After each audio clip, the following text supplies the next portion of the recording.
আন্দোলনের ভেতর মিশে গিয়ে গুলি। প্রত্যক্ষদর্শী বন্ধুর বয়ানে পুরো ঘটনা। সাধারণ শিক্ষার্থীরা স্বাভাবিক পন্থায় আন্দোলন করছিল, তারা কোনো সহিংসতায় যেতে চায়নি। কিন্তু একটি মহল পরিকল্পিতভাবে সাধারণ শিক্ষার্থীদের উস্কে দিয়েছে, বিভিন্ন গুজব ছড়িয়েছে, হামলা চালিয়েছে। তবু যখন কাজ হচ্ছিল না, তখন আন্দোলনের ভেতরে মিশে গিয়ে গুলি করে সাধারণ শিক্ষার্থীদের হত্যা করেছে। এরকম হত্যাকাণ্ডের শিকার হওয়া সাধারণ শিক্ষার্থীদের একজন চট্টগ্রাম বিশ্ববিদ্যালয়ের ছাত্র হৃদয় তরুয়া। শুনুন সে সময় আন্দোলনে থাকা হৃদয় তরুয়ার বন্ধু প্রত্যক্ষদর্শী সিরাজুল ইসলাম নিঝুম কি বলছে।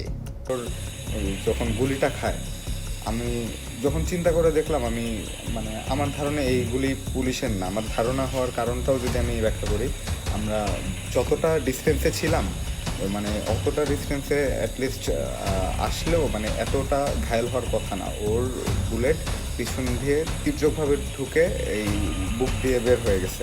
তো আর ওর পুলিশ থেকে আমরা মোটামুটি যে ডিস্টেন্সে ছিলাম, ওই ডিস্টেন্সের মধ্যে মাঝখানের জায়গাটায় কমপক্ষে 1-150 মানুষ ছিল।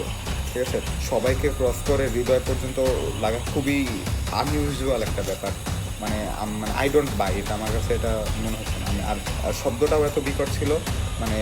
আমার ধারণা এটা আন্দোলনকারীদের মাঝখান থেকেই কারো কাজ হতে পারে, এটা আমার ধারণা। কারণ আমি ধারণা করা হচ্ছে ঠিক এই রকমই আরেকটি বিএনপি জামায়াতের কিলিং মিশনের বলি হয়েছে খুলনা বিশ্ববিদ্যালয়ের শিক্ষার্থী মীর মুগ্ধ।